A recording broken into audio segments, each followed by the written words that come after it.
Breaking news right now, the group behind the plan to legalize marijuana in Ohio has filed an emergency injunction to keep the polls open longer due to all the voting issues that have happened today. Yeah, polls are scheduled to close at 7:30 in Ohio, but maybe not. 9 on your side's Tom McKee is joining us with the breaking details from the newsroom. Tom, what are you hearing?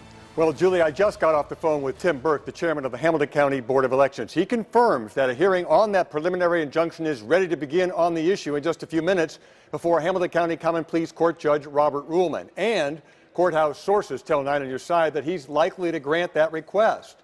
Now, we've been reporting all day about problems at many Hamilton County polling places, that many e-books have not worked properly or poll workers weren't 100% sure on how to use them properly. Provisional ballots have been issued in some of those cases. Now, that is very, very significant because provisional ballots, by law, cannot be counted right away. For more on this breaking story, let's go right to Julie O'Neill at the Hamilton County Board of Elections. Julie? Well, Tom, I can tell you, as is so often the case, the office scuttlebutt typically comes before any official word, and that is the case here at the Hamilton County Board of Elections. Some of the workers here are hearing that there has been an injunction, but I will tell you, I just checked with the director here, and there has been no official word to her. And so we're waiting for that official word as all of this pans out from a legal standpoint.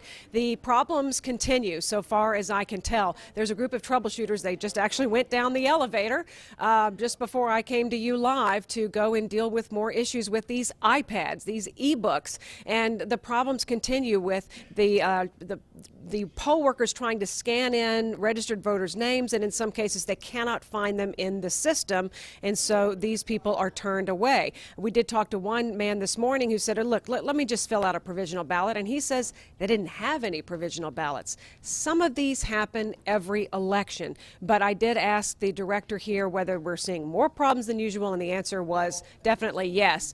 And if you're just joining us tonight getting home from work, I will remind you that she also told me a little bit ago that turnout is higher than they expected. They were saying 30 to 35%, and now they believe turnout will be even higher than that. And if this injunction goes through and they widen that time people are able to vote, then obviously we'll have more voters. We'll send it back to you now in the studio. That's it from here. Okay, and Julie, we are hearing that their internal polling at for the ProPot folks, they say that it's a dead heat, a dead even on their polling. So this, by leaving it open longer, could have a huge effect for their efforts.